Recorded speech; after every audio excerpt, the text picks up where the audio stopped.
who served as Deputy National Security Advisor to President Barack Obama, talked to people who've gone through the experience that we are currently facing and wrote about it in the New York Times. One woman, a Turkish columnist who wrote critical pieces on that country's increasingly authoritarian president, was fired from her job, then eventually left Turkey and watched it descend into autocracy. She said America was in the shame stage of losing democracy. Not only is Trump shameless, but his opposition feels a paralyzing shame watching a once unthinkable reality take hold. As a citizen, you feel like this country was a paper tiger. All those institutions that we believe would stop this sense of insanity didn't even exist. There is a shame that comes from the defeat of a system that you've been living in.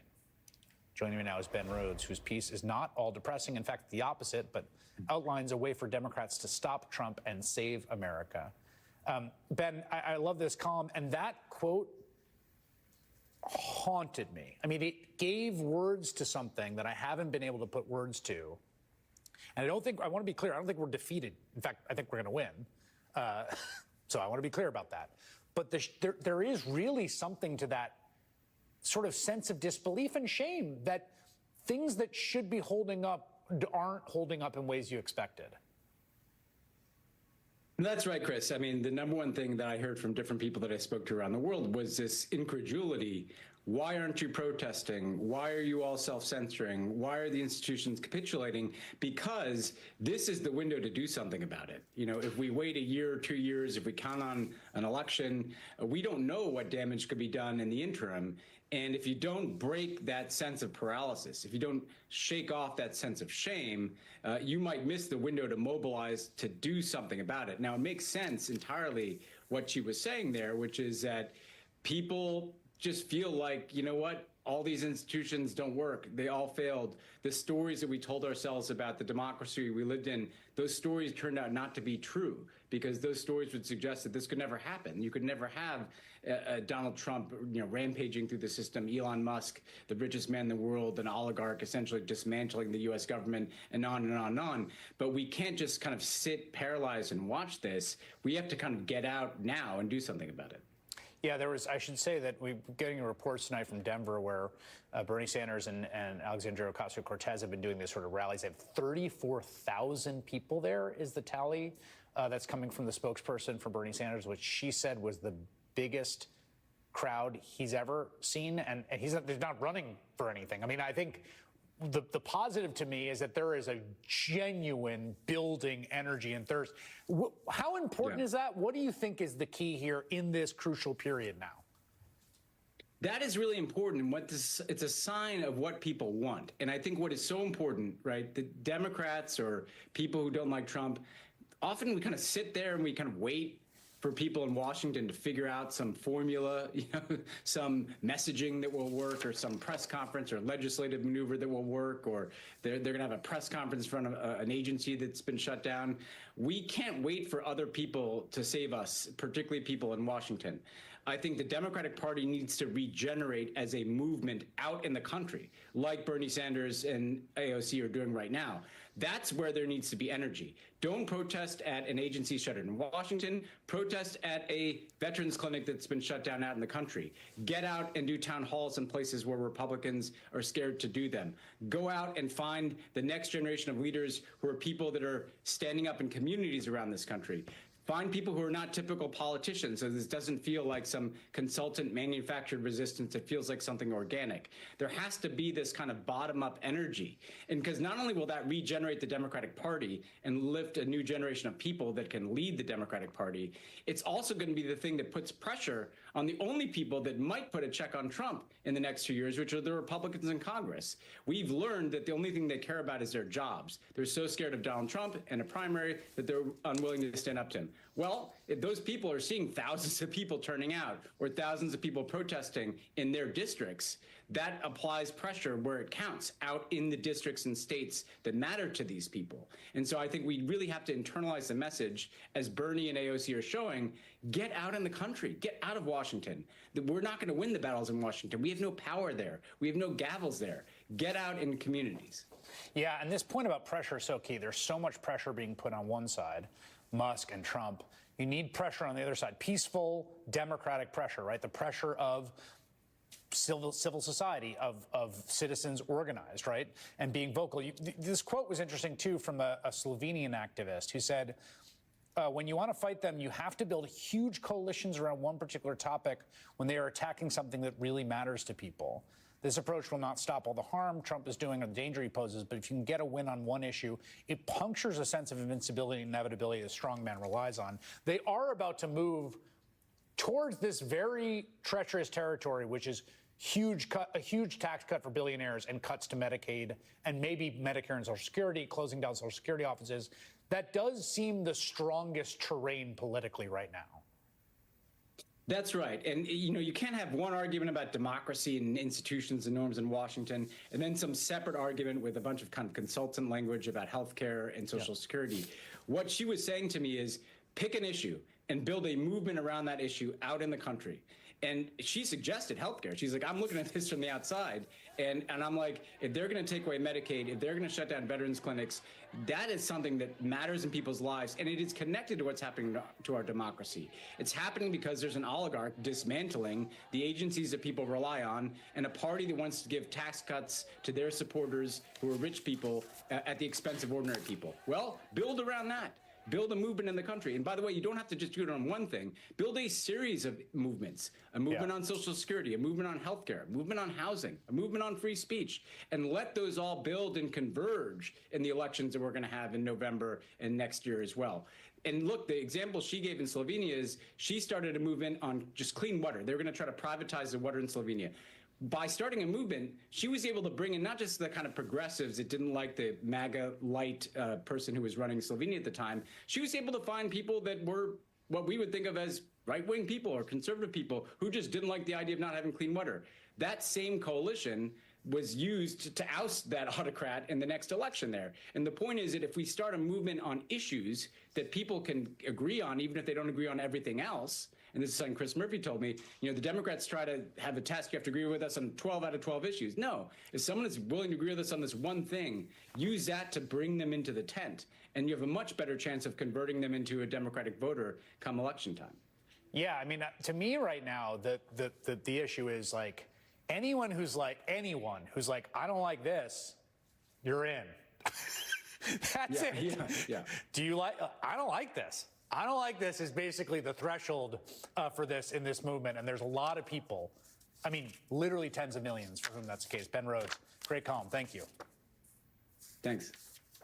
That is all in for this week. The Rachel Maddow Show starts right now. Good evening, Rachel.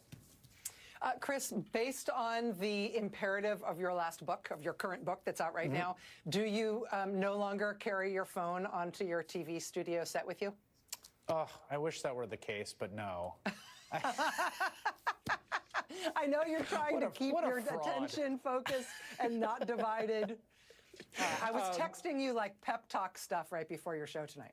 Oh, well, I will go check those pep talks. It was for the show, so well, that doesn't matter. But. Oh, well, sometimes we all need pep talks, but I'll retroactively be pepped. All right, well done. Thank you, my friend. Have a fantastic weekend. Thanks. And thanks to you at home for joining us this hour. Happy Friday. Really happy to have you here. There is a pattern in the news cycle when Donald Trump is president. It was true in the first term. Apparently, it's going to be true in the second term, too. And I don't want to read too much into what we know about him, like, as a human, but it would appear that he is a guy who stays up late and sleeps late. You'll notice there aren't a lot of morning events that happened at the White House while he's president. Given that, as far as he's concerned, the government is basically just him, the fact that he's a late night, late sleeper guy in the first term, and it appears now in the second term again, creates a news cadence in which often there isn't really anything new in national politics or in national news coming out of Washington in the morning papers that wasn't there from the night before, because in the morning, the king is snoozling. So nothing happens early in the day. But then he ultimately, wakes up and starts lumbering around and wrecking stuff. And so we have this news cadence when Trump is president, where the news starts to pick up each day just in the mid-afternoon. And then by nighttime, it's going fully nuts. That was what was true in the first term. It seems to be following that same cadence in the second term. And just as the news follows those rhythms over the course of the day while Trump is president, it also sort of holds as well for the week. In general, what we experienced in Trump's first term was that stuff goes more nuts on Fridays than it does on Mondays, because I guess he gets momentum or whatever. That appears to be happening in this second term as well. All that said, it means it's particularly good to have you here this Friday night and every Friday night, because by Friday night, stuff is generally going great guns, and tonight is no exception. So we got a lot to get to tonight. A big story on Social Security that I really think is very important and really want to talk with you about. But we got a bunch of updates to do on stuff that has been developing over the course of the day. First of all, a big update on a story that broke last night while we were on the air. It broke while I was talking to Tim Walz on the air. We got a live reaction from him here on it during the show. This was the New York Times report, this insane story late last night, that the Trump administration was planning this morning, Friday morning, to give Trump's top campaign donor the U.S. military's detailed, highly classified operational plans that we as a country would follow if we ever went to war with China. Now, Elon Musk, the president's top campaign donor, is, of course, deeply involved with the Chinese government. He has multi-billion-dollar outstanding loans with China. He, not that long ago, wrote a pro-China essay for the Chinese government's censorship agency. The majority of Tesla cars now are manufactured in China. That is where he has his largest factory, and he built that factory with direct involvement from the Chinese government. So, yeah, I mean, in case it's not super obvious what the problem would be here in him getting our war plans for going to war with China, the New York Times last night, in this shocking report that they were going to read him in on those very highly classified plans,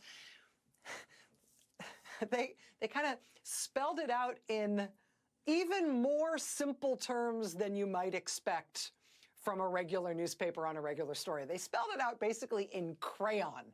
They made it so painfully simple what was wrong with this plan that maybe the White House even couldn't fail to understand it.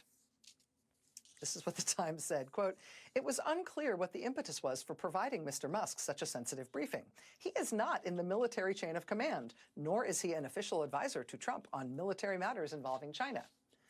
Pentagon war plans, known in military jargon as O plans or operational plans, are among the military's most closely guarded secrets." And here's where they switched to crayon.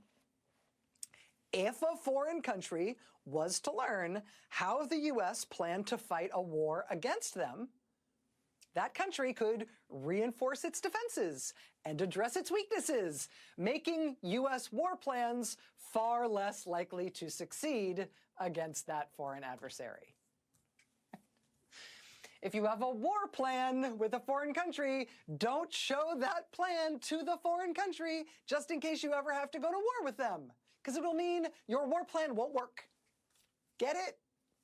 Do you guys get it? You want me to say it more slowly? I mean, the Times might as well have put it in all caps on a single page with a picture menu, right?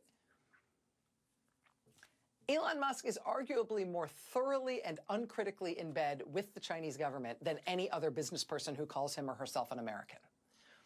But as of last night, according to the New York Times, Donald Trump was planning on giving him America's most detailed military plans on how exactly we would wage war against China if we ever had to, despite his deep involvement with the Chinese government. Gah! That Times report came out last night while we were on the air. By this morning, nope. Wall Street Journal headline, Trump says Elon Musk won't get briefing on Pentagon's China war plans. Yeah, quick reversal on that. And I think there are two things to see in that reversal. Number one, hey, journalism, neat. When journalists find out something is happening in the government and that thing is plainly indefensible, sometimes that makes the government stop trying to do that thing. That's why it's a good thing to have journalism. So we, the people, can find out about bad things, and maybe that stops some of those bad things in their tracks. But secondly, given his track record, I don't tend to believe things the president says just because he says them. But in this case, I'm a little bit tempted to believe him, or at least to consider the possibility that he might have been telling the truth when he told reporters this morning, or today, that he didn't know this so-called briefing on the China war plans for Elon Musk was happening. He didn't know about it. He just heard about it in the New York Times. He told reporters today that once he heard about it because of the Times reporting, he, quote, contacted White House Chief of Staff Susie Wiles and Defense Secretary Pete Hegseth to ask them, hey, what's this briefing that you guys are doing for Elon? Now, is he telling the truth there? I don't know, but pick your poison. Either the president ordered the Pentagon to give away the most highly sensitive and valuable national security secrets we most desperately want to keep away from China. He either ordered that we give away those secrets to his top campaign donor, who is very close to the Chinese government, or the president did not order that, which means his top campaign donor arranged that for himself and almost got it, and would have gotten it until the New York Times spilled the beans, which stopped it. Either way, do you feel like our national security is in steady hands? Did you vote for Donald Trump because he was going to be tough on China? How are we doing? Today was another bad day in court for the Trump administration, specifically on their effort to try to kick all transgender service members out of the U.S. military. The federal judge overseeing a challenge to that ban in Washington today just tore the bark off the Trump administration lawyer who's been trying to defend what Trump is doing there. That judge today ordered that the plaintiff service members who've been put on administrative leave by Trump, the judge ordered today that they must all be taken off administrative leave and reinstated by 5 p.m. Eastern time tonight. The judge also, in court, in open court, just excoriated the Trump administration lawyer effectively for lying about what the Defense Department has been doing in this case. The judge said, quote, "The court is not going to be gaslit. The Secretary of Defense called it a transgender ban. This idea that you can just come in here and pretend, or have us pretend, that what's happening is not actually what's happening is totally unacceptable. Everyone knows what this ban is intended to do. Everyone knows." The judge said, again, this is all in open court. The judge said, quote, "I am not going to abide by government officials saying one thing to the public, saying what they really mean to the public, and coming in here to the court and telling me something different like I'm an idiot. I am not an idiot." So that happened today. Also, we've now, just in the last few days, seen some of our closest friends and allies issue travel warnings, advising their citizens to think twice about traveling to the United States because of new risks associated with traveling here. These are travel warnings against coming to the United States that are being issued for citizens of Germany and Finland and Denmark and the UK by the governments of those countries. We are no longer seen as a safe place to travel because of the arbitrary and unpredictable, and in some cases just bizarre behavior of the Trump administration toward people who are here legally visiting from other countries. Today also we got news that the National Weather Service has announced that in yet more locations, Trump's draconian and indiscriminate and as yet like undefended, like inexplicable cuts to the National Weather Service mean that we no longer are going to be able to launch weather balloons in multiple locations. Weather balloons are how we collect the data that is the backbone of our daily weather forecasts. In multiple sites all over the country, they launch these weather balloons twice a day, and those balloons feed atmospheric data into the mathematical models that predict how the weather is going to develop, which is how we get weather forecasts. We had previously reported on them having to cut weather balloon launches in Maine and in Alaska and in Albany, New York. Now, because of Trump's additional firings in the National Weather Service, they are having to cut weather balloon launches to 1 per day rather than 2 per day in Nebraska, South Dakota, Colorado, Wisconsin, Michigan, and Wyoming. And because of Trump's cuts to the Weather Service, They are now cutting weather balloon launches entirely. They are down to 0 per day, specifically in Omaha, Nebraska, and in Rapid City, South Dakota. But hey, it's not like there's ever any weather in those places, right? So that will probably be fine indefinitely. The cuts to the National Forest Service are such now that Republican Senator Lisa Murkowski has resorted to posting Facebook videos of herself outside the Mendenhall Glacier Visitor Center just outside Juneau. Senator Murkowski in this video posted to Facebook basically pleading for understanding over the fact that every single employee who operates that visitor center in Juneau, every single employee except for one, has just been terminated by Donald Trump. She says the first Alaska cruise ship of the season is due to arrive in Juneau in less than a month. This visitor center is one of the most visited places for the thousands of people who come to Juneau on these types of ships. But now Trump has fired every single person who works at that visitor center for the Forest Service except for one. So, sorry, Alaska. Donald Trump has also just ordered an immediate halt to shipments of vegetables and poultry to U.S. food banks, particularly in rural areas. No warning, he has just cut them off from millions of dollars worth of produce and poultry. These are USDA shipments to U.S. food banks. Trump has now ordered the shutdown of the Institute of Museum and Library Services, which, among other things, means that Trump is cutting off technology support for libraries, including their internet connections. Trump has cut off summer reading programs for kids at libraries. He has just cut the funding for, say, interlibrary loans. He has just cut the funding that lets your local library provide you free access to old newspapers and other historic records, which millions of Americans use for basic research on things like real estate or genealogy research on their own families. Trump has ordered an end to the funding for all of those things. Trump has also ordered, as of yesterday, the shutting down of the U.S. Education Department. In so doing, today he announced that the millions of people who have federally supported student loans will now have those loans handled by the Small Business Administration instead. Shutting down the Education Department, so the Small Business Administration will now handle federal student.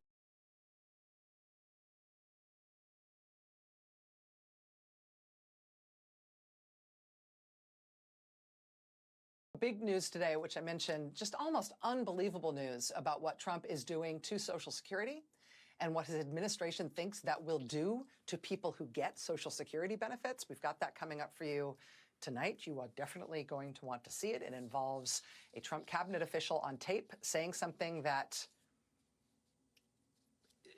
shouldn't exist in American politics, but it happened, and we've got that for you coming up tonight. But before we get to that, there's one other piece of this that honestly shouldn't be at all part of reporting about what's going on in the U.S. government. But hey, these are crazy times, so needs must. I mentioned at the top, right at the top, this bizarre story about President Trump's top campaign donor, Elon Musk, somehow reportedly being slated for the kind of high-level war plans briefing that no campaign donor should ever be invited to. On the eve of that planned briefing last night, Elon Musk apparently found time to convene an all-hands meeting for employees of his car company, Tesla. They called this all-hands meeting for every employee of the company for 9 p.m. last night. They scheduled it as a live stream event on Twitter, which is owned by Mr. Musk. The live stream promptly crashed and shut down for about half an hour. They eventually apparently got it restarted, whereupon Mr. Musk got online with his employees at his car company, and he begged his employees to not sell their stock in Tesla, which many Tesla executives and board members have recently done. He told his employees that things were about to become immeasurably better, unimaginably better. Quote, "What's the most exciting future that you could possibly imagine?" Quote, "A future of abundance for all, where you could literally just have anything you want." Elon Musk explained to his employees that these unimaginably good times are right around the corner, He told Tesla employees, literally, quote, hang on to your stock. He told them there are times when there are rocky moments, a little bit of stormy weather, but I'm here to tell you the future is bright and exciting. He also told them that they should feel good about these reassurances from him and definitely not sell their stock the way his executives and board members have been. They should really feel good about his assurances about the future because he has such a good track record of his predictions coming true. He explained this to his employees last night, which occasions, I feel like it's only fair, just a reminder of what his predictions have actually been like over time. This, for example, was Elon Musk speaking in 2017. I think we're still on track for being able to go cross-country from LA to New York by the end of the year, fully autonomous. Okay, so a car, by the end of the year, you're saying someone's going to sit in a Tesla without touching the steering wheel, tap in New York, off it goes, won't have to ever touch the wheel by the end of 2017?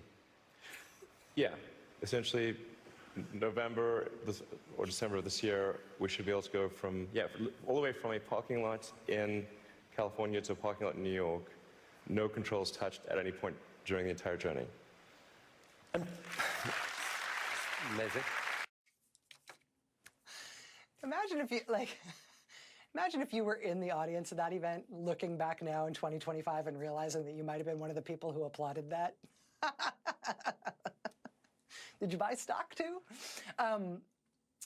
Yeah, I love the part where he's like, November, maybe December. Like he thinks it's speaking in 2017. He's like, by November, might be December, but then we'll have it.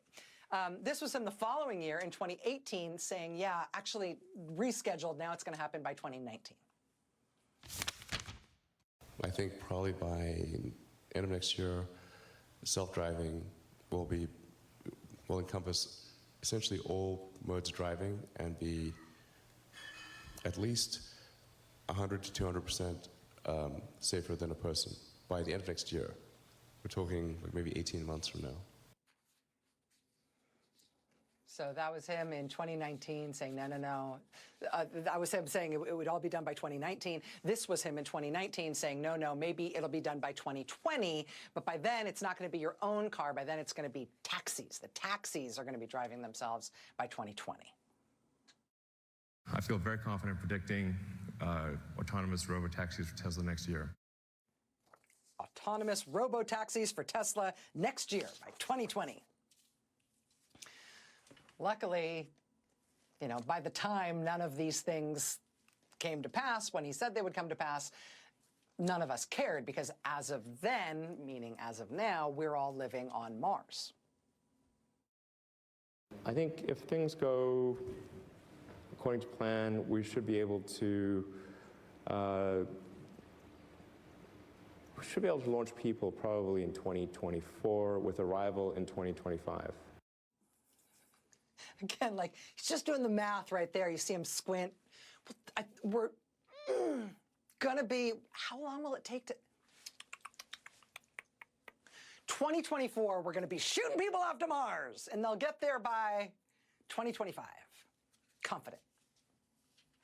Here it is, 2025. Mars isn't nearly as hot as I thought it would be.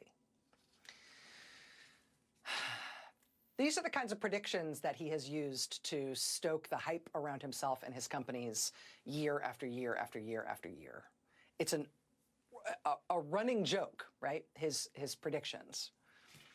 But the faith in Elon Musk and in all the things that he can see coming true in the future has driven him to the position that he's in now with our U.S. government. Meanwhile, in his actual businesses, Tesla stock has lost over 50% of its value in the past 3 months. Edmunds.com just reported that more people are trading in their Teslas than ever before. The share of Teslas among all cars they're seeing being traded in is 300% higher right now than it was this time last year. When JP Morgan radically slashed their forecast for Tesla sales this quarter, their analyst said this week, quote, "We struggle to think of anything analogous in the history of the automotive industry in which a brand has lost so much value so quickly." And that was before we found out that they were recalling nearly all Cybertrucks on the road for the 8th time, this time for the risk of pieces of the body coming loose and flying off in traffic. And weirdly, that kind of thing shouldn't have to factor into news about the government of the United States, but these are strange times. And fired up times. Members of Congress have been on recess this week. Many of them left D.C. to spend time in their home districts, which means that many of them have been holding town halls at home to talk to their constituents. Many of their constituents are confused and scared and mad about what's been going on with Elon Musk and Donald Trump in Washington. We've been covering them on the show all week. We've been covering things like this on the show since the very beginning of the Trump administration. Just this week, though, there have been so many, we haven't been able to show you all of them. Here's just a snapshot. This was Golden, Colorado on Wednesday. Totally full house, absolutely packed auditorium. This is a town hall hosted by Democratic Congresswoman Brittany Petterson and Democratic Senator Michael Bennet. They got an absolute earful from their constituents, basically asking them to fight harder. Particularly Senator Michael Bennet got an earful from people telling him to stand up more strongly against Musk and Trump. People were very angry with him for voting to confirm some members of Trump's cabinet. Watch this. It really doesn't seem like there's a plan. I know that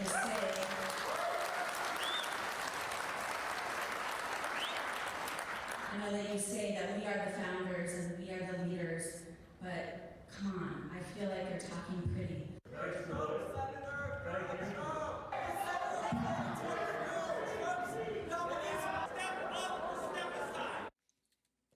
Step up or step aside. Constituents furious with Senator Michael Bennet for having done anything other than stand up to Trump, particularly voting for some of his cabinet nominees.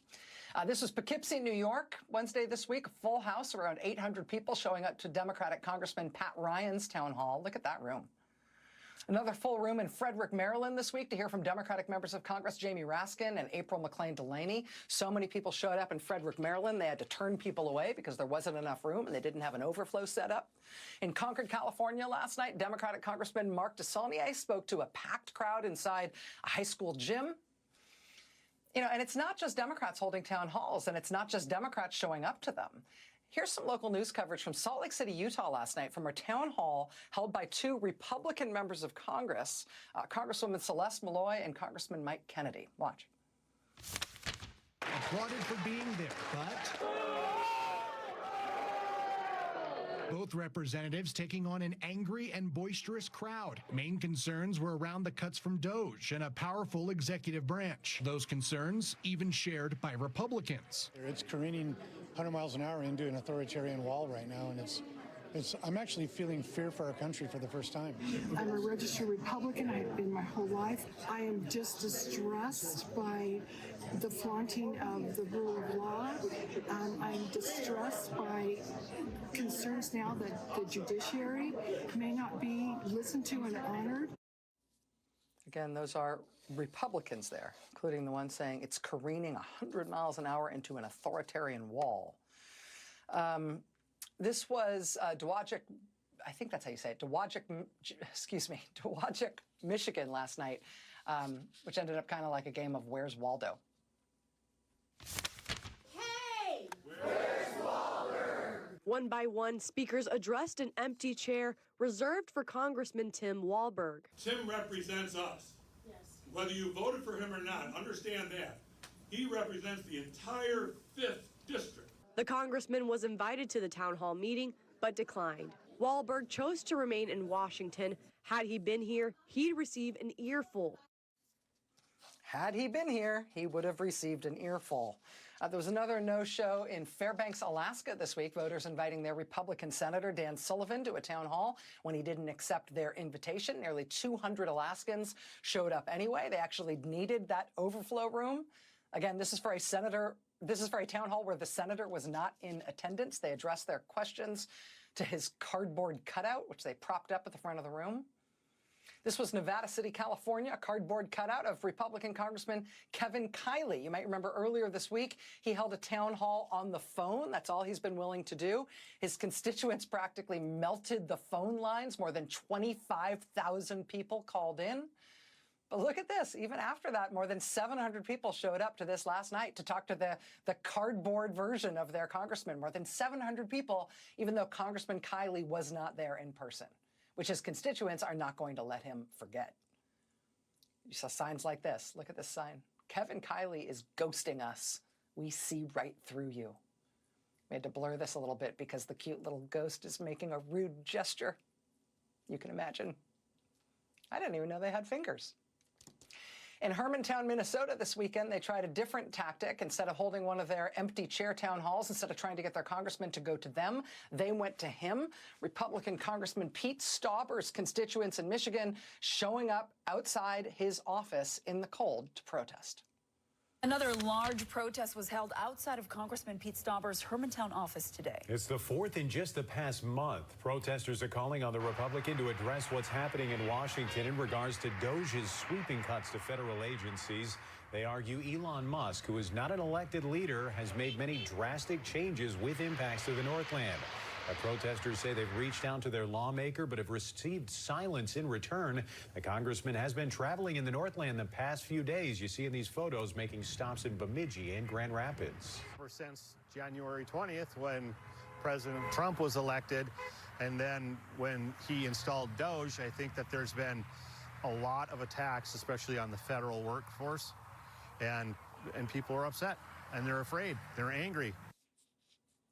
Again, this is just a snapshot of what's been happening this week. I got to tell you, tonight in Denver, Colorado, Senator Bernie Sanders and Congresswoman Alexandria Ocasio-Cortez, they just wrapped up an absolutely, look at this, absolutely enormous outdoor rally in Denver.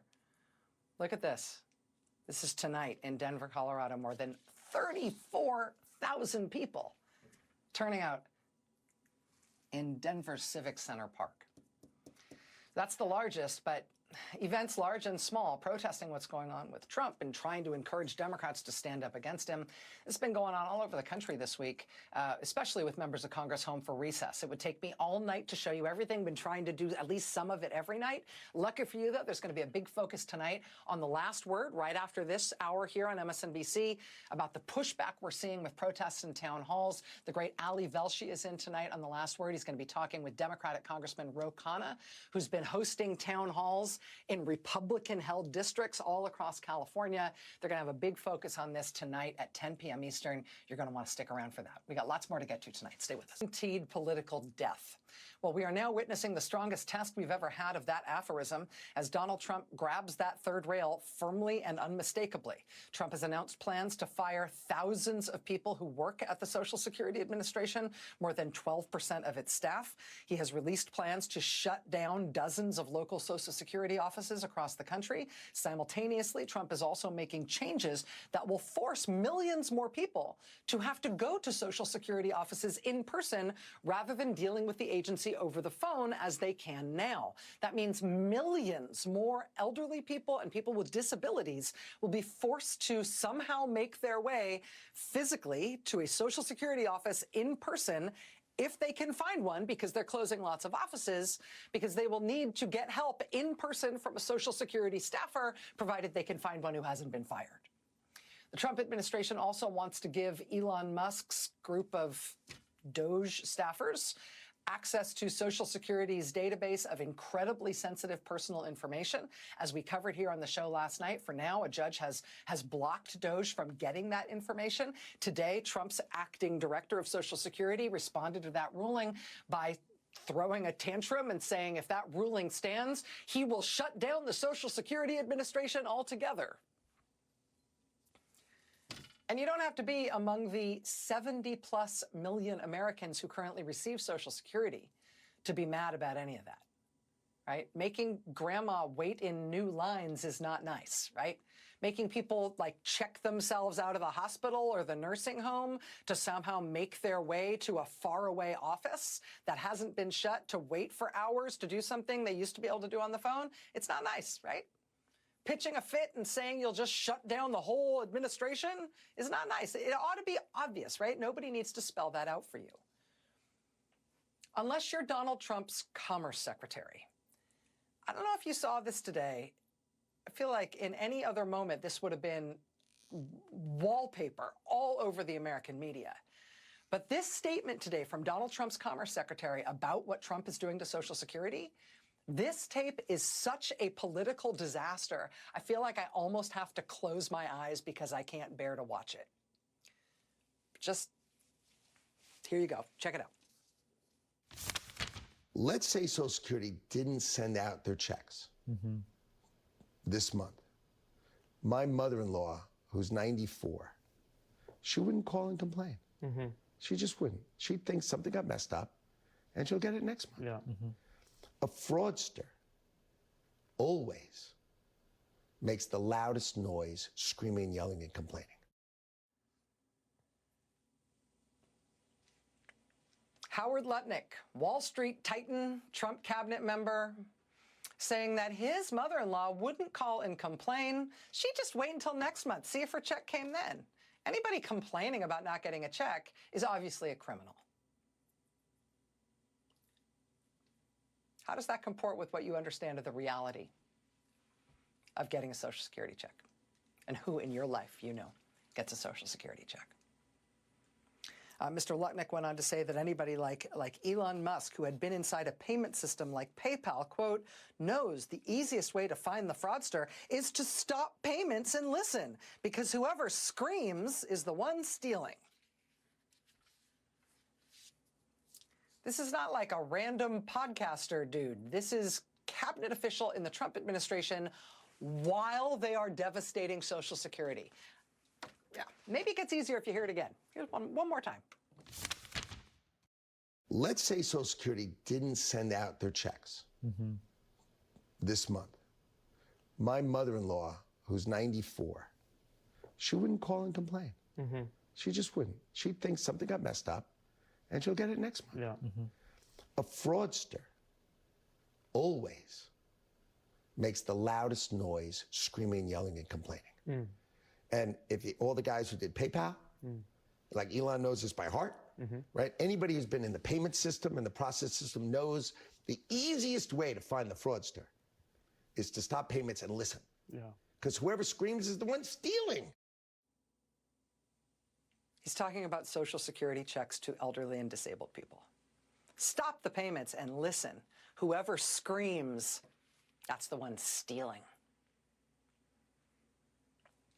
Try seeing that through the eyes of people, even just people in the news. Maybe you can't imagine real human beings that you've met, right? But try seeing it through the eyes of people in the news whose Social Security checks have, for one reason or another, been cut off, and who are not the mother-in-law of the Commerce Secretary for Donald Trump. For instance, take Ned Johnson of Seattle. You might have seen his story going around this week after it was written up in the Seattle Times.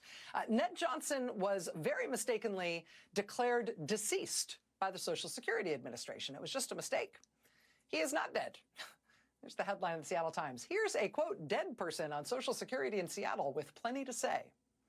After this mistaken classification, the bank then deducted $5,201 in Social Security deposits from his family bank account. Mr. Johnson is 82 years old. He spent nearly 3 weeks on the phone, followed by 4 hours in person before he could straighten it out. And even though he himself could handle the interruption in his Social Security check, Mr. Johnson said he understood what could be at stake for other people. He said, quote, when I was in that line, I was thinking that if I was living solely off Social Security, I could be close to dumpster diving about now. Or consider James McCaffrey of Oklahoma City. His benefits were also cut off by mistake. And even though he, too, financially could handle the interruption, he says he understood that for other people, this would be a severe crisis. You interrupt that for 7 days, 2 weeks, or even longer, and they're in bad trouble. They could be out of a house. They could be out of food. I don't know. It ought to be obvious, right? The right way to approach the needs and expectations and earned income, of millions of retired and disabled people, right? They have good reason now to be worried about their checks, not least because, the administration is hacking away at government on a daily basis. No one should need to spell out for you, right? At least what you ought to say and not to say. But here's Howard Lutnick saying, these people don't really need that money. If any of them complain when we cut it off, which we should, then you know they're criminals. This should haunt the Trump administration, and it may already be starting to. Hold that thought. We'll be right back. This month, my mother-in-law, who's 94, she wouldn't call and complain. She just wouldn't. She'd think something got messed up, and she'll get it next month. Yeah. A fraudster always makes the loudest noise, screaming, yelling, and complaining. I'm sorry. Every time you hear it, it is more astounding. That's a real thing. That is Donald Trump's Secretary of Commerce really saying that on camera as the Trump administration announces plans to fire thousands of people who work at Social Security, to close field offices, and as Trump's acting head of Social Security today threatened to shut down the Social Security Administration altogether. People don't get a check this month. Why would they care? Then maybe get one next month. Won't matter. Joining us now is Martin O'Malley. He was commissioner of the Social Security Administration under President Biden. He has now started holding a series of town halls, most recently in Florida, to talk with people about what Trump is doing here and to try to save Social Security. Governor O'Malley, it's a pleasure to have you here. Thanks for coming back tonight. Hey, absolutely, my honor. Let me start by getting your reaction to what Secretary Letnick had to say about Social Security there. Well, it's pretty obvious that this is a man who's never really sat with people on, either side of the glass or on the phone and listening to people call. Rachel, Social Security is a lifeline to millions of Americans. 40% of all seniors living alone depend entirely upon Social Security to keep themselves out of poverty, this earned benefit they work their whole lives to earn. The cavalier disregard, utter ignorance of how so many Americans live on a day-to-day basis is stunning, is appalling, and is a cruel-heartedness in the center of our government that we've never seen before as Americans. This is ruling that blocked Doge's access to sensitive personal information. What do you make of that threat, and what should Americans watching this at home right now who are concerned make of it? Well, all Americans should be appalled at this. We need to all, we need to tune in. We need to raise our voices. We need to call our members of Congress and stop this steal before it's completed. I mean, and that steal would be of our Social Security administration and the benefits we worked our whole lives to earn. They put this man in charge of Social Security not because he had ever supervised even a division of Social Security. I'm not sure I knew him when I worked there. I'm not sure he ever supervised more than 7 people. That's not why they put him there, Rachel. They put him there because he would do whatever the Doge team told him to do, regardless of the legalities of it, which is why the judge did what she did. But it's clear here, they are doing everything they can as quickly as they can to break this agency from within, to kneecap its ability to serve its customers so that they can sour the public on this agency that people have come to trust and depend upon. And they have to do that. They have to wreck it so that they can rob it. What exactly they want to do with the $2.7 trillion there, I do not know. But I do know this from having led these really courageous, hardworking men and women across the nation who serve Americans every single day and treat them with dignity and respect, notwithstanding the workload. Everything that they are doing is to break this agency's ability to serve the public. And people should be rightly outraged. They have worked their whole lives for these benefits. They have worked over generations to make sure that they could be there for their own kids and grandkids. And what's going on right now at Social Security is absolutely appalling. I do believe they've probably already taken 90% of the actions necessary to crater this agency, to push it into a position of total system collapse. And people should be outraged. They should be turning out in droves. And all of us need to be speaking up. This should be the Bunker Hill upon which the Democratic Party is willing to die, because this cuts into the heart of who we are as a people.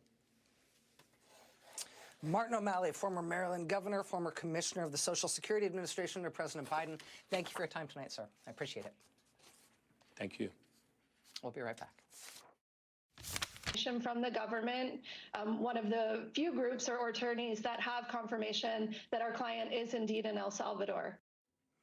Last night, we brought you the story of one of the people the Trump administration has flown to a foreign prison, despite the Trump administration's insistence that all these hundreds of people it sent were hardened criminals, members of a violent gang.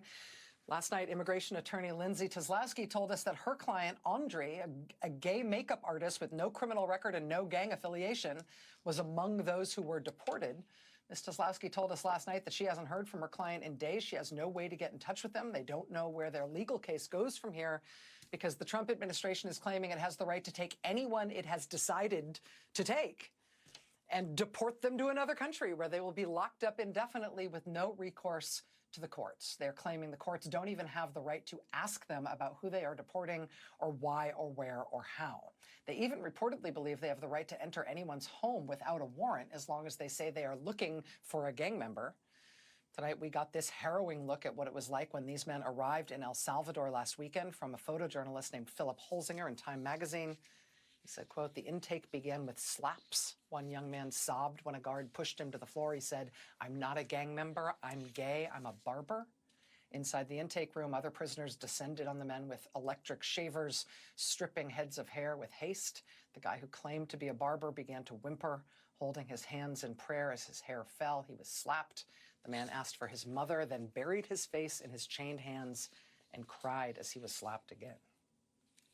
Now, we have no reason to believe the man described there is Andre, who is a makeup artist, not a barber. But of course, we have no idea who almost any of the people are who have been deported because the Trump administration insists it doesn't have to tell us. We're just supposed to trust them that they're all hardened, vicious gang members like this guy. Andre's lawyer tells us tonight he's still being held with no way to contact him. We will keep you updated. We talked about this last night, earlier this hour. Sorry, we just had a screw up in the control room. That's why I looked like I was. That's why I looked like I was surprised to see you when we came back. I wasn't supposed to see you for another second. What I was trying to show you was that earlier this hour, we had mentioned that in Denver, Colorado tonight, there was an absolutely massive, massive turnout for a rally held by Bernie Sanders and Alexandria Ocasio-Cortez. They have been doing these joint appearances at their Against Oligarchy tour.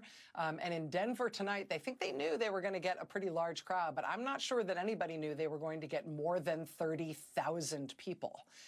But this, again, was in Denver tonight. They have been in Las Vegas, Nevada, and in Tempe, Arizona, and doing these other events over the last few days. Just absolutely, with each passing day, exponentially larger crowds for each of these events by Bernie Sanders and Alexandria Ocasio-Cortez. In case you want some sense of what the energy is right now for people who are taking the hardest possible line against what Donald Trump and Elon Musk are doing in Washington. All right, that's going to do it for me for now. I will see you again on Monday and every night next week at 9 p.m. Eastern. Now it's time for 1,000 people estimated there. Last night, those thousands in Tempe. I spoke to Kelly Morrison last night. She had 2,000 people show up. Keith Ellison had 1,300. This was a little gathering of attorneys general. Ro Khanna, who I'm speaking to shortly, has had to postpone his tonight event because too many people RSV. You know, everybody in my family, my immediate family, either has held elected office or run for elected office, except for me. So I spent my life going to these town hall meetings. You'd be really happy if you had several dozen people show up or over 100. Never seen capacity crowds in a non-election year. Yeah, and I feel like we're getting a lot of like commentariat noise where people are like, how come people aren't turning out to protest? How come the American people aren't showing up and saying that? They are in massive numbers, and they are doing so in really big numbers in places like Washington, but in impressive numbers all over the country, either to protest against what Trump and Musk are doing directly, to protest against Republican members of Congress who are siding with them, or to go give Democrats either a hand for standing up against them or to give them a piece of their mind for not standing up hard enough against Trump and Musk. But citizens holding their elected officials to account, what the highest calling of citizenship. I'm amazed. And we are seeing it all over the country in huge numbers in every different way that you can do it. I'm really glad you're focusing on it tonight, Alan. And you, my friend, thank you. Have a great night. Thanks. Will do. Yeah, I mean, something's happening out there. As Rachel just said, tonight in the last few hours, 34,000 people showed up on a Friday night to hear Senator Bernie Sanders and Congresswoman Alexandria Ocasio-Cortez talk about fighting oligarchy. We brought you some of their rally live in Tempe, Arizona last night, speaking to 15,000 people and an overflow crowd, which was like a primal scream against the current state of the country and its politics. Donald Trump and Elon Musk are taking a wrecking ball to your income, to your livelihood, to your safety, to your public education, to your health care, to your Social Security. And Republicans are finding it harder and harder, in some cases impossible, to defend the indefensible. So they are refusing to face their frustrated constituents who want their lawmakers to stand up to Donald Trump and Elon Musk. But Democrats are in large part trying to fill that void, and they are drawing huge crowds. We're all here together because we share in the frustration and heartache that comes from watching those in power actively tear down or refuse to fight for working Americans like us. In the hundreds of rallies that I have done, we have never, ever had a rally as large as this.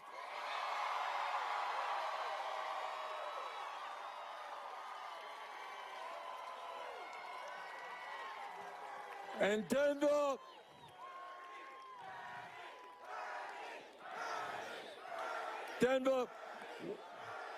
your presence here today is not just significant for Colorado. You are sending a profound message all over the world.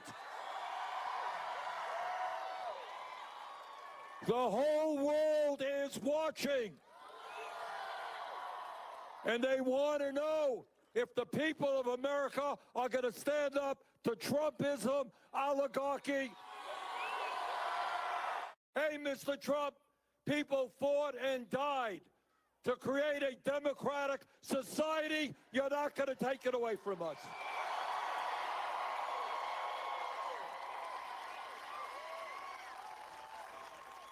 Hey, Mr. President, turn off Fox TV and take a few moments to read the Constitution of the United States. I just can't overstate this. 34,000 people. There's an election anywhere or at least certainly an election for federal appointees anywhere in Colorado anytime soon. 34,000 people. This was day 2 of their joint Fighting the Oligarchy tour. Senator Sanders said this about Congresswoman Ocasio-Cortez. When she decided to run, she was taking on one of the most powerful members in the Democratic Party. And everybody said, you're crazy. How are you going to beat this guy? Maybe a future leader of the Democratic Party. She had no money. She had no political experience. But what she did is what all of us have got to do. She went out and worked with her friends and she raised a few $1,000s. And she worked hard and in a disciplined way. What Alexandria did is what millions of Americans can do. Congresswoman Ocasio-Cortez then said this about the programs that Donald Trump and Elon Musk are coming for. The clever thing of what Donald Trump and what the right tries to do is make working people like you and me feel like we're just one step away from being inside that club. That maybe one day we will be a billionaire too. Any billionaires here? I didn't think so. Yeah. But here's the thing. The spoils of that kind of corruption and billions of dollars are not earned. They are stolen. Just look at what Elon and Trump are doing to our health care, our veterans' benefits, and Social Security. They are slashing the programs that we have spent a lifetime paying into. Neighbor to neighbor, friend to friend, elderly to young person, teacher to student. And to me, the strength of our country is not just measured by the height of our best days. It's also about who and what is there for us on our worst day. Fox News and the right wing will have you believe that these American values are something out of the Communist Manifesto. That we believe these things because we went to some fancy school and read them in a book somewhere. But I can tell you, I don't believe in healthcare, labor, and human dignity because I'm an extremist. I believe these things because I was a waitress. Because I scrubbed toilets with my mom to afford school. Because I've worked double shifts to keep the lights on. Because I did lose my dad as a kid and had to see my mom open the hospital bills a few days later. And I don't want us to live like this anymore. We deserve better. And this isn't just about Republicans. We need a Democratic Party that fights harder for us, too. Here's more of what Senator Sanders had to say tonight. What the right wing wants us to do is to turn on each other. They want to divide us up by the color of our skin, or where we were born, or what our religion is, or what our sexual orientation is. That's how they win. They divide us up. Now, I'm not a mathematician, but I do know that 99% is a hell of a bigger number than 1%. The government, including the Defense Department. During a press conference at the Oval Office, President Trump denied reports that Musk received a briefing about the U.S. military's defense plans when it comes to China. We don't want to have a potential war with China, but I can tell you if we did, we're very well equipped to handle it. But I don't want to show that to anybody. But certainly you wouldn't show it to a businessman who is helping us so much. But I certainly wouldn't want, Elon has businesses in China, and he would be susceptible perhaps to that. U.S. officials say the meeting was intended to be unclassified. Secretary Hegseth says Musk, who's also the de facto head of the Department of Government Efficiency, or Doge, visited the Pentagon to talk about efficiencies and innovations. Let's bring in CBS News senior national security correspondent Charlie D'Agata. Charlie, what more are we learning about the meeting? Well, first of all, Lindsay, the official line is just that. Elon Musk came to the Pentagon today to discuss Doge, efficiency and innovations. And I can confirm Elon Musk came here at around 9 o'clock. He left at 10:20. He met with Defense Secretary Hegseth upstairs. On leaving, he offered to help in any way he can, in his words. So he wouldn't say what was discussed when asked. But the controversy came when reports emerged that Musk was going to sit in on top secret meetings regarding China. So even before he arrived, Pentagon spokesman Sean Parnell said Musk's meeting was never going to be about China. He was very forceful about it, even going so far as to demand the New York Times retract their story. And that story suggested that he would be privy to what the military calls O plans or operational plans, which would include things like where and when to go after Chinese military targets. If that type of briefing on China were to happen, why would it be so problematic? Yeah, well, Lindsay, this is where it gets murky, right? So, as I said, officially here to discuss innovation and technology, he has multiple defense contracts, including SpaceX, worth billions of taxpayer dollars. But at the same time, he's heavily invested in China, and he has spoken favorably about China in the past. So he's got skin in both here at the DOD and in China. So every single source that I spoke to today said Musk did not have classified briefings on China. And as you said, President Trump and Hegseth repeated those assertions. So you can see the obvious conflict of interest, let alone the idea that highly classified information like that might be compromised. President Trump said, as he said about Musk, he would not want Musk to have access to that kind of information. But at the same time, you can see where there'd be value in knowing that kind of information. So whether or not he was originally supposed to sit in on those classified briefings and then they either modified it or changed the game after that story broke, they won't say. What can you tell us about this new Air Force contract with Boeing? Yeah, so the new F-47 fighter jet, that might just be a happy accident that it coincides with the 47th President of the United States. President Trump called it a beautiful number. Defense Secretary Pete Hegseth declined to comment.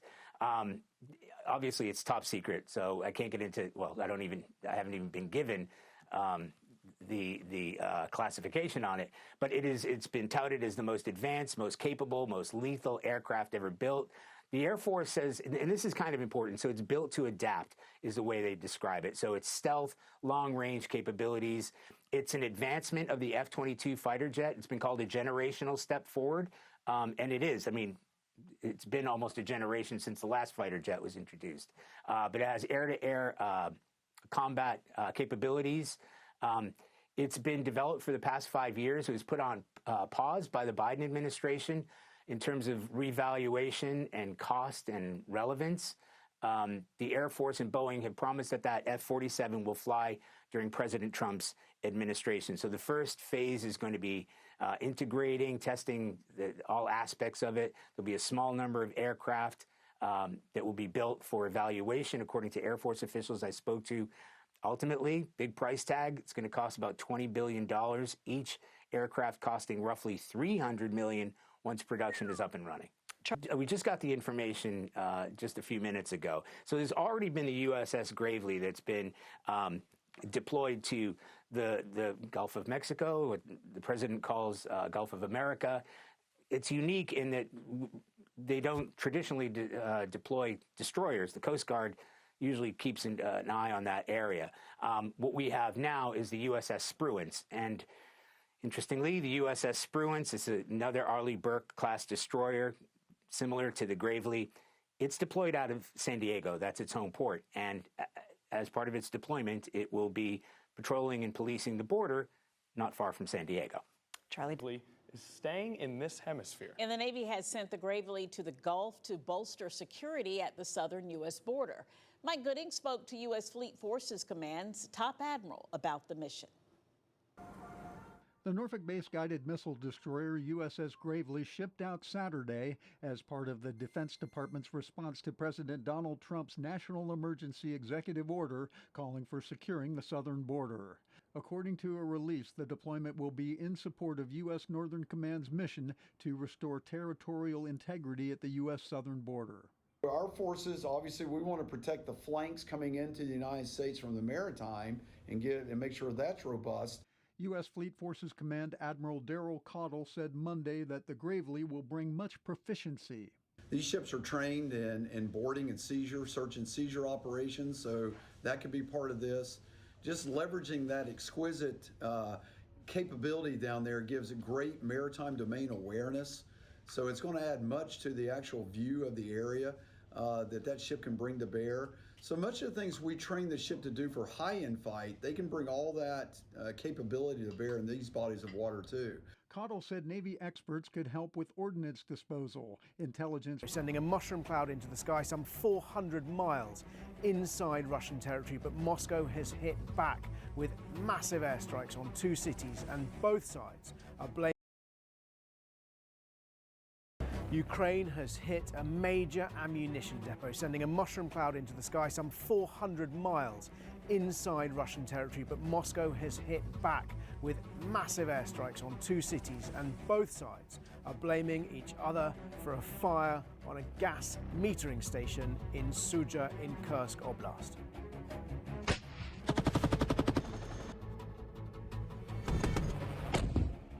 Kharkiv again.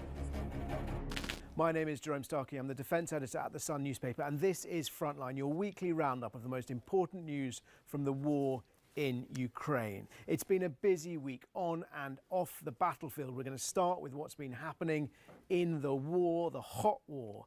Most spectacularly, footage from the Engels 2 airbase in Saratov inside Russia, which is home to Russia's Tupolev 160 strategic and nuclear-capable bombers. This is an airfield that Russia has repeatedly used to prosecute its war against Ukraine. Explosions caused by a strike, a drone strike, we believe, on an ammunition depot, sent an enormous mushroom cloud billowing into the sky. A display, a show of Ukraine's strength, audacious long-range strike, and clearly successful. It was reminiscent of a similar strike and similarly enormous mushroom cloud that billowed out of another ammunition depot to the north of Ukraine last year. These strikes have been really successful, or had a real significant impact, I should say, in degrading Russia's ability to arm its troops, whether that's providing ammunition shells, as we saw from that previous strike in Pskov.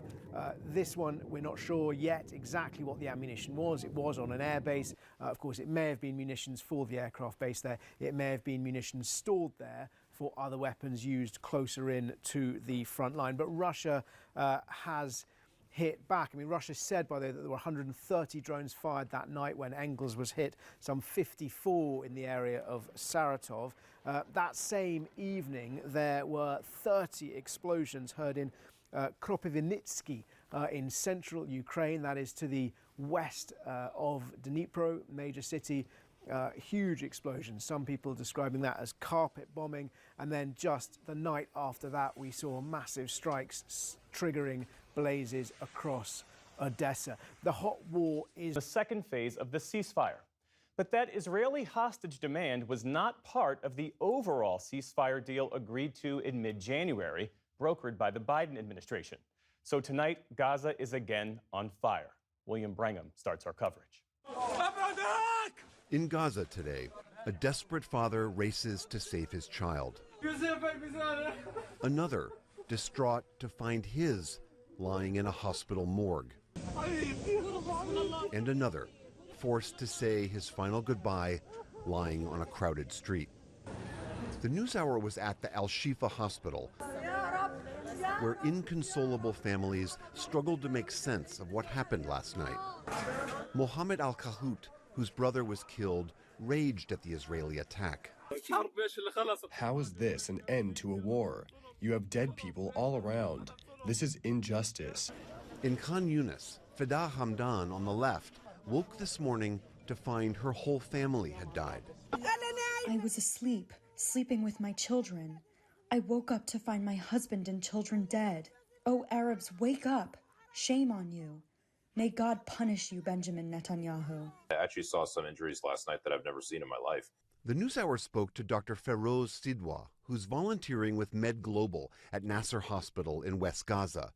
He said most of the trauma patients he treated last night were children. The first patient I saw was maybe a 4 to 5 year old girl. She had a devastating brain injury, and I had to tell her father that she was barely breathing. She had multiple pieces of shrapnel to her face and scalp, and she was obviously not going to survive. In 2013, Dr. Sidwa was a resident surgeon at the Boston Medical Center who treated victims of the Boston Marathon bombing. This one mass casualty event that we had here overnight would overwhelm literally every hospital in the United States, every single one. Last night's attack ended weeks of relative calm, shattering the fragile ceasefire between Israel and Hamas, a truce that led to the release of 33 Israeli hostages. Events which Hamas always staged in Gaza with a theatrical show of defiance. In exchange, Israel released 2,000 Palestinian prisoners and allowed a flood of aid into Gaza during its initial phase. Hamas says Israel failed to return to the negotiating table, which it says would have led to the return of all remaining hostages. But Israel says its barrage last night targeted Hamas fighters who were planning further attacks. This is coming after a few weeks where we were identifying indications of Hamas operating on the ground and preparing for some sort of terror attack against our troops, but more severely against our civilians. Israeli Prime Minister Benjamin Netanyahu said these attacks were just the beginning. From now on, Israel. What China would have expected in terms of Putin not really giving up for peace anytime soon. I think what the whole world, including China, was probably waiting to see was how Trump would react to that. And it actually seems like Trump has reacted in a very sympathetic way to Russia in terms of not, saying that Putin is being recalcitrant in not accepting this 30-day truce. And so it's kind of a really good outcome for Moscow. And for China, there's often a feeling that the Russian invasion is a war on a different continent, that there's not much to do with China itself. And so they'll be watching from the sidelines and basically seeing Putin getting what he wants, and Trump continuing to be an object of fascination and careful surveillance, but not not directly impacting China just yet. This is something that the Trump camps have been saying, doing something of a reverse version of what Kissinger and Nixon did in the 1970s with the rapprochement with China, that then they think peeled China away from the USSR at the time, and they wonder if they can do the same, but with peeling Russia away from China now. The circumstances are different. Russia doesn't really seem to be tempted by what America has to offer. First of all, there's the idea of geopolitical calculus in the world. If Russia has to be aligning with anyone, it seems like it should be the rising second economy rather than the biggest economy, which seems to be kind of in a lot of different ways, having its own problems. And so Putin wants to do that. Secondly, when it comes to raw economic links between Russia and China, they have only deepened in the last few years, especially since the Russian invasion. I think since the sanctions have come in on Russia, Russia has relied much more on Chinese technology, on Chinese computing, on Chinese and the Chinese, they rely on Russian oil, and I think I saw somewhere that actually for Russian consumers, most of the imported goods that they get, for example automobiles, are actually now from China, whereas before they used to be from the EU. So what we see is Russia separating from the West and leaning towards China much more, and Putin and Xi keeping very close communications. So I think this idea that the US can peel Russia away from China, it's easier said than done. I think it definitely helps China that the world's attention is focused on Ukraine, that for once China doesn't feel like it is the biggest enemy of the West. And we see this in the sense of like the EU is kind of thinking about sanctions on Russia and what's going on with Ukraine rather than actions in Taiwan. I think that's definitely true. At the same time, whether or not China uses this chance to do something on Taiwan drastic, I think that's still open for discussion, because what we've seen is actually it's 3 years since the invasion has started. The situation in Taiwan hasn't been impacted by the invasion so much as it has been impacted by American actions. For example, Nancy Pelosi's visit to Taiwan 2 summers ago. And so that's the kind of thing that China thinks much more about. It sees Taiwan as a much more intimate and China-relevant topic, and that's not going to be swayed by what happens in the world.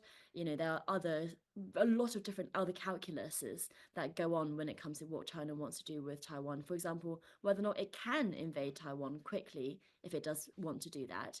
And that's the kind of thing that China will be thinking about rather than just the Ukraine situation. So the 2027 deadline, I think it's really important to say that it mainly comes from the US security apparatus. They believe that 2027 is an internal deadline that Xi Jinping has told the PLA. And actually, when you trace back to where that comes from, is actually a deadline that Xi Jinping has set for what he calls the rejuvenation of the Chinese nation. Now, what that actually means, these American generals have interpreted to mean an invasion of Taiwan. But it's important to set out that the Chinese side has never said that. So it is an interpretation that the American generals have made that rejuvenation of Chinese nation, Taiwan is the last piece, therefore invasion by 2027. But we don't have any explicit linking of those things from the Chinese side. So I am actually quite skeptical that it will happen by 2027, that there is such a deadline as this. Politicians don't like to tie their own hands, and Chinese politicians are no different on that front. Nobody knows what the world will look like in 2 years' time. And I think it would not be good for China's perspective to kind of set a deadline on that. And so I think I would just kind of almost question that deadline in and of itself. So I think there are different things we could look at. For example, on the coastal regions of China, has there been a build-up of various different facilities that might be used for war, for example, hospitals, or resources being moved there, or troops being moved there? You know, those are all things to look at. Something else is the idea of the PLA gearing itself up for more what we call joint operations. So that is the combination of land, sea, and air, which is what is needed for a military force to take Taiwan, because it will be an amphibious landing. It's not like invading Ukraine, you just march across land.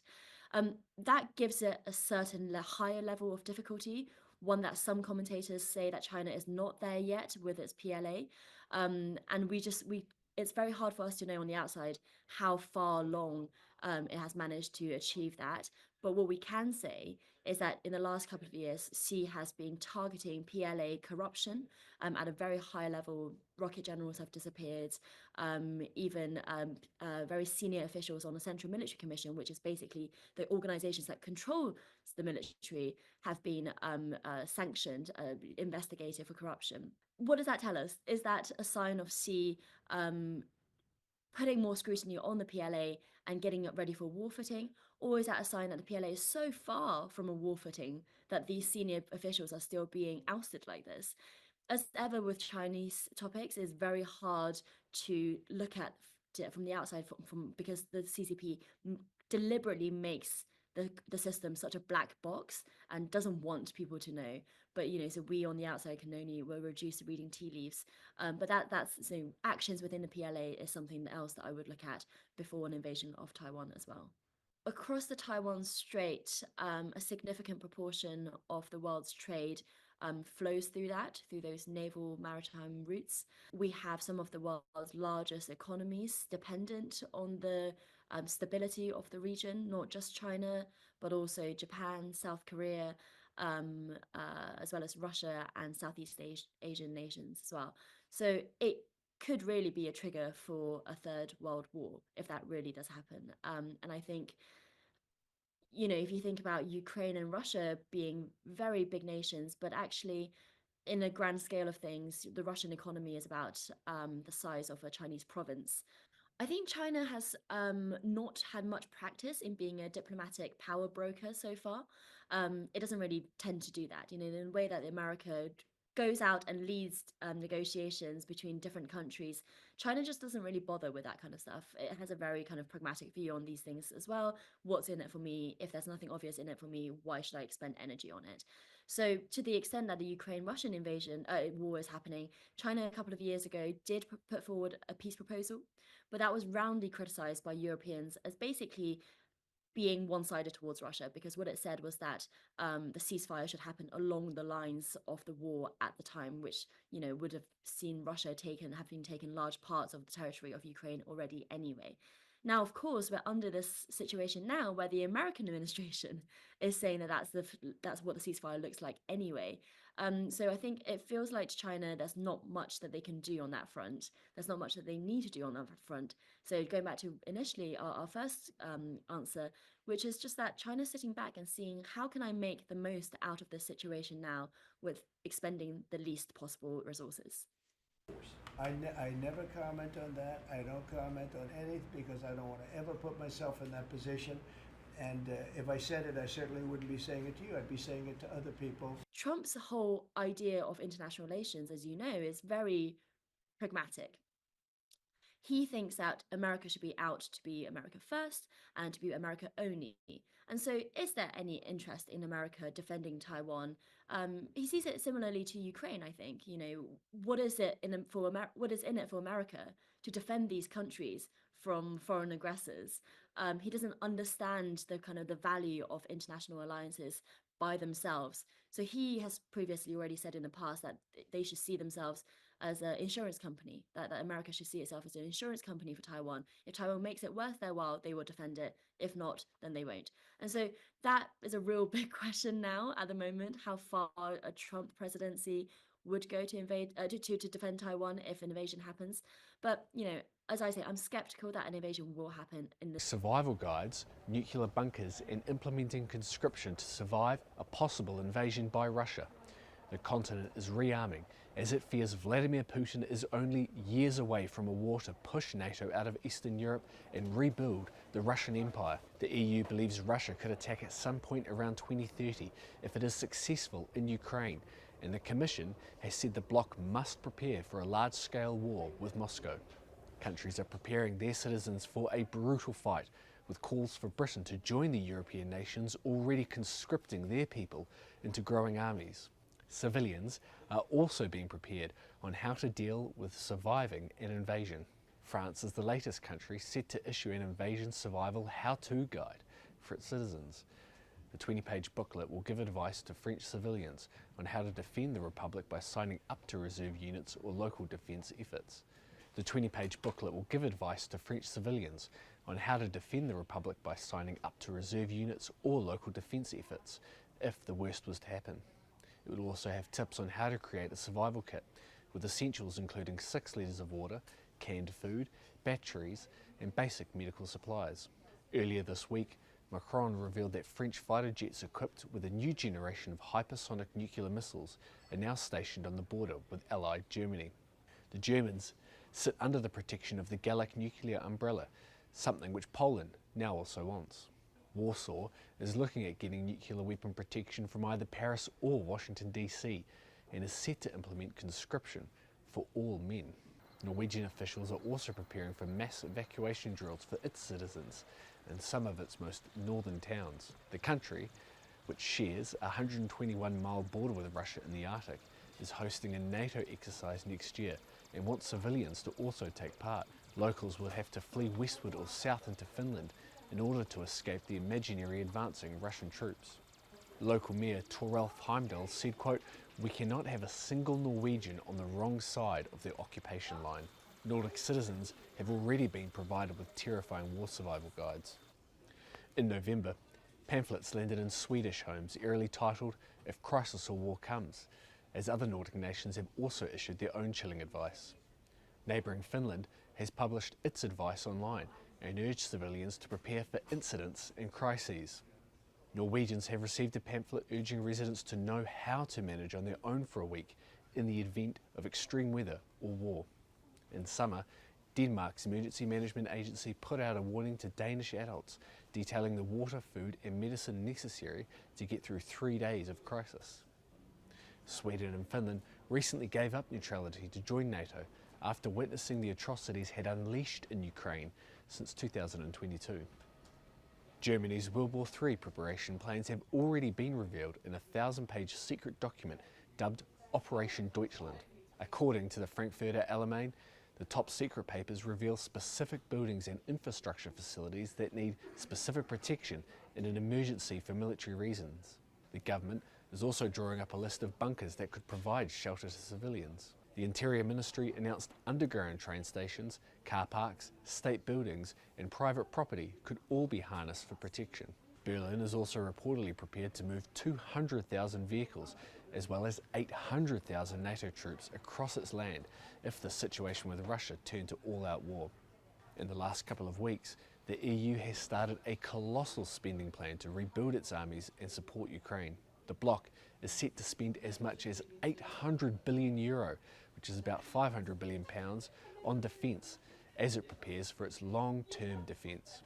Europe is eyeing building a drone shield from the Baltic to the Black Sea as it looks to deter a Russian invasion and make the possibility too painful for Putin to consider. That if you expand that across a number of guns, of a regiment of guns, 24 guns for instance, then that is a colossal way to fire that has lots of guns moving around and is very difficult for the enemy to one, see and two, hit. Just how quickly can the Archer deploy, fire and relocate? We've been getting quicker and quicker every day, and we've been practicing moving the Archer from a hide into a firing post, firing a salvo and then moving off, and we've got that down to seconds rather than minutes. It is impressive.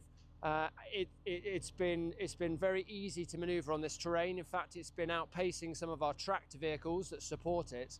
And when it's firing, it's really impressive. The rate of fire is much faster. And what about Tesla is spiraling everywhere.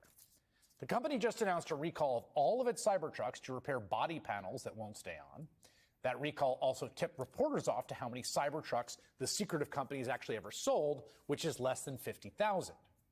Then there are the protests, not just in the U.S., but worldwide demonstrations and boycotts of Tesla to oppose Musk's one-man war on the federal government, including his dalliances abroad, where he, like, for instance, endorsed the far-right party in Germany.